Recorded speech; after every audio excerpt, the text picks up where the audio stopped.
Parang magkalapit na yung kanilang damdamin. Meron bang napansin na gayon dito? Ano po, ang naano ko lang po talaga si Beyonce kasi nagsasabi po talaga baga siya sa akin na kung ano nararamdaman niya. Talagang matatlong po talaga, ano talaga, gusto niya na si Edo. Gusto niya si Edo? Crush Crush niya niya nga. si Pambira. Crush niya daw talaga. Crush niya? Sa akin na. Nag-amin. Tapos yun yung sabi ko sa kanya. Sabi ko, wag kang maghintay ka na ikaw yung sabihan ng lalaki. Siya nga naman. Ikaw yung mag-uuna kasi pangit po baga yung ganun. Parang ikaw yung kaya yun ang sabi ko sa kanya. Grabe talagang Ano kaya ay matinding bulong yan. parang na-first love baga pag wala. Oo nga, siyempre. Ng ano po. Mabait ba kasi Papa Edo? Opo. Kaya todo payo ko sa kanya kasi unang pag-ibig niya.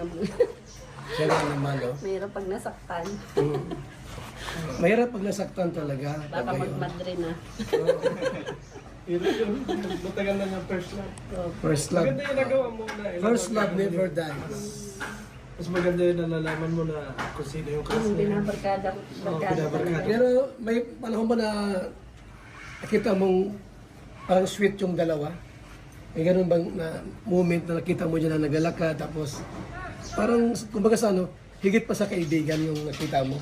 Opo, pag May ganun? minahal. Kita mo naman yung kaibigan, ha? Sasabihin ko, yung bakasyon, lagi sabi ko kayong magkasama, pinapagalitan ko naman. Huh? Lagi kayong magkasama, hindi na ba kayo nasasawa sa mga Mukha. mukha yung dalawa? Sabihin yung sweet sila masyado minsan. Opo. Grabe mga kaibigan, ha? Na ano pala, kinabukasan, magpapaalam niya naman, Mama, labas kami niyan. Palalabas niyo pala. Doon sila nagkadibilupan siguro. Nag-ano po na talaga. Ngayon, dahil si Beyonce ay 17 pa lang, si Edo, nag-aalangan pa siya. O, abangan natin sa 18.